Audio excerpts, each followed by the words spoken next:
What's up, guys? Welcome back to another video. My name is Blake. I'm an American football fan reacting to rugby. And we just hit 200 subs today, man. Like, that's crazy. So, I really appreciate everybody that has subbed to the channel, given support in the last couple weeks that I've been making these videos.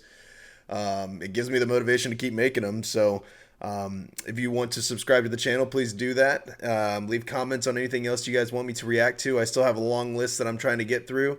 But yeah, so today's video was a recommendation. The title is "So Can Rugby Break the USA?" It's a video by Squidge Rugby. Apparently it's a channel that's actually highly recommended by a lot of people in my comments. And my understanding is this is going to kind of talk about the roots of American football with rugby and how rugby will surge back up and become popular in the US. I'm not sure. But yeah, I appreciate you guys stopping by and watching, and leave a like on the video if you enjoy, and let's hop right into it. And as you guys can tell today, I'm sitting down because this is more of a thing I feel like I have to focus on, and I'm not going to be as crazy and energetic as some of the big hit compilations. So let's go ahead and hop into it. And gentlemen, please rise for the national anthem of the United States of America.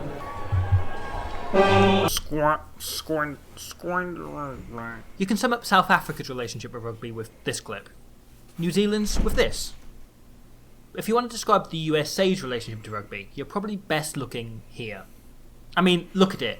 There's 18 people in that scrum, no backlines, the pitch isn't marked out, there's no technique in the rucking, the tackling's poor, both teams are running backwards, no defensive line set, no depth in the attack, the ball is in one hand at all times, the scrum half's in the scrum, the pitch is too short, the number 8 isn't bound properly, neither team seems to be wearing an actual kit, this guy's off his feet at the breakdown, this guy hasn't come through the gate, no guard is set, half time is blown without the ball going out, and the scrum isn't even reset by a pedantic referee once. But despite this, there's a very pure enthusiasm for the sport, even if it isn't shared by enough people to field a team. Rugby in the United States is a niche sport, kept alive by passionate pockets with ambitions of making it mainstream in a country dominated by the same four sports. This didn't have to be the case. Rewind to the 1830s, and rugby stood on the cusp of itself becoming a major American sport. Big on either coast, it was only in the middle of the land of the free that rugby was struggling to compete with the new hybrid sport of American football, a mutant game designed by picking the best bits of numerous British football codes in order to create a game that was culturally American. In the early days, the two games were actually very similar, with players regularly floating between the two codes depending on which was bigger in their town. It wasn't until 1906 that the shoulder pad brigade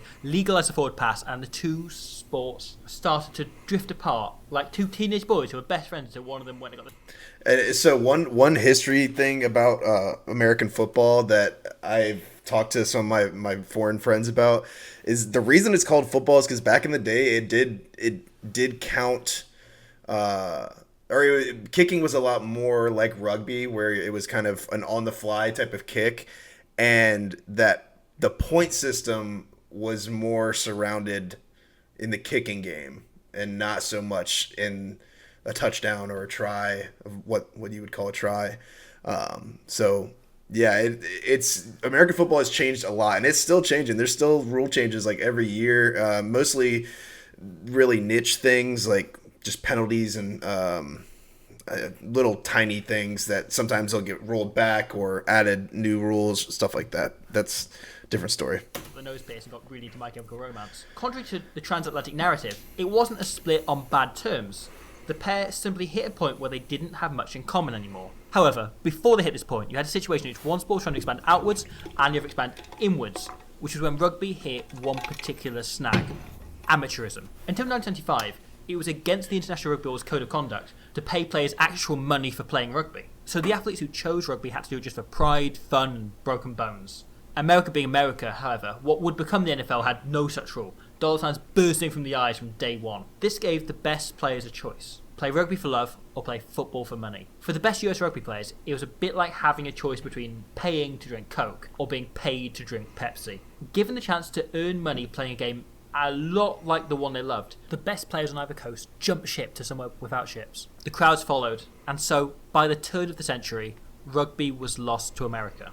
The American sports market today is very, very different to that of 100 years ago. A huge commercialised beast with sell-out sponsorship almost as insane as Rugby Warfare's Christmas sale, offering 40% off all goods and nice plug. for any orders over £50. It's a market that rugby, to a slightly embarrassing degree, is desperate to tap into. Some attempts have been more successful than others, but one-off events like Ireland playing the All Blacks in Chicago and the 7th World Cup have shown that US sport fans are willing and to... you guys have been telling me that the All Blacks are playing the Eagles October 23rd, I think. It's either the 23rd or the 24th. I can't remember because they gave me New Zealand time. But it's one of those days because you guys are like... New Zealand's like ahead a day from the East Coast of the US most of the time. And so... yeah, anyway, I'm going to watch that game, so kind of tangent there. At Rugby Up is a small daytime snack in amongst their main staple diet of balls, basket, base and foot.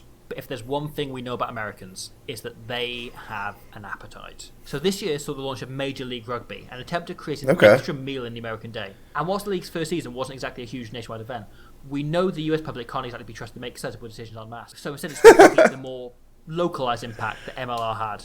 The big winners, in more ways than one, were the Seattle Seawolves. Perhaps because they're the only major rugby team in the world named after nuclear submarines, the Seawolves did capture the local public's imagination, consistently selling out games. Seattle's crazy about sports, man. A great deal. Whilst the league might not be able to... I'm honestly not surprised that Seattle has the biggest rugby following because even their MLS team, like I don't watch MLS, but I know that it's the Seattle Sounders, I believe. They play in the Seattle Seahawks Stadium. And they like sell out that place. It's crazy. Into a rugby culture anytime soon. It has the potential to create a few new hotbeds for a sport where getting paid to play is now an option. This slow development is at the heart of what USA Rugby is trying to do. When unveiling its current national team head coach Gary Gold, USA Rugby's Dan Lyle said he made the appointment based more on Gold's ability to coach other coaches than the team itself. That he would have an impact on how the academy and the Major League Rugby teams are taught. But the USA haven't exactly taken a hit for focusing on its development, with 2018 being arguably the USA's best year in rugby since their inexplicable back-to-back Olympic titles in the 20s. This year just gone, the USA won 10 out of 11 games, only losing to top of the world Ireland, and even then scoring 2 more tries against them the All Blacks managed. This includes their first ever victory over Samoa, and a notably huge win over Scotland. Whilst in other pursuits such as baseball or war, the USA beating Scotland wouldn't be a huge deal. In rugby, this is a major upset. Key man in that win was Joe Tafete, a man with the leg drive of the piston-powered cow. A junior football player, Tafete took up rugby at age 18 in college, making his USA debut just 4 years later in the 2015 World Cup. Since then he's played 90 games for the Eagles and scored 11 tries. Now that isn't just an impressive record for a hooker, it's the best ever. Oh, really? In the two-shirt to have ever scored more test tries than Tafete. Wow. Sean Fitzpatrick and Keith Wood, considered possibly the 2 greatest in the position of all time. Tafete has scored only 1 try fewer in 19 games than Fitzpatrick managed in 91. Wow, that's crazy. More important to the Eagles' current success is Glenn Frey, and even then he probably couldn't finish this try against Russia. Elsewhere in the Eagles, we have a number of other key players. We have Blaine Scully, a man who earned the title of Captain America by taking the Steve Rogers route for simply not making mistakes. We have Arj McGinty, one of the few in America who can claim to be Irish and genuinely mean it, a fly-off who runs the game with an efficiency and proficiency rarely found in Tier 2 nations. And we have Salmi Manoa, a man who is such a beast I'm hesitant to say he's a man at all.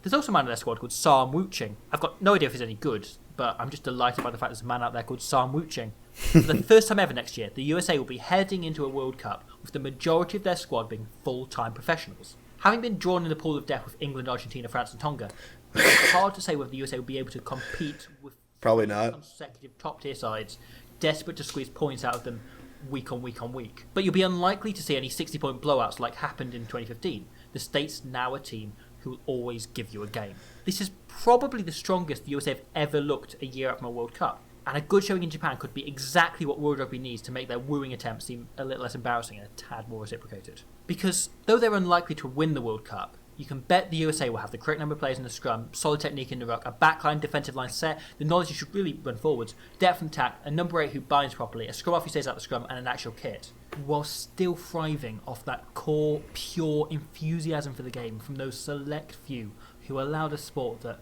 ought to have been crushed under the weight of the American market to carry on fighting. Yeah, that's cool, man. It's kind of like a David and Goliath type of thing. Like, it's like rugby is the David, where it's like kind of got beaten down, and it's the little dog in the fight. and it is kind of building back up. And that's one thing that I've heard in the comments too from that USA versus New Zealand 2014 matchup where the US got absolutely destroyed. You guys were telling me that the US has actually gotten pretty decent now, and we're ranked. Was it top 10 or top? I think it was either top 10 or top 20. I feel like top 10 in the world now, and so we're actually like getting pretty decent, and we're being able to hold our own. So that's cool. I mean, I'll definitely have to go check out some games. I don't know where if they're headquartered in DC or Chicago, or where they're headquartered, or maybe they just play wherever in the US. But if I can't go and see a game, because as you guys know, the US is huge. It's kind of hard to get to a game if it's on the other side of the country.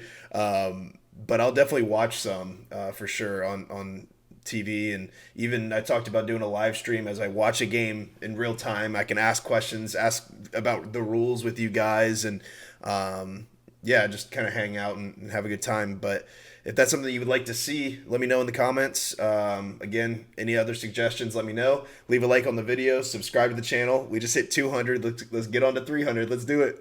And yeah, I'll see you guys in the next video. Peace.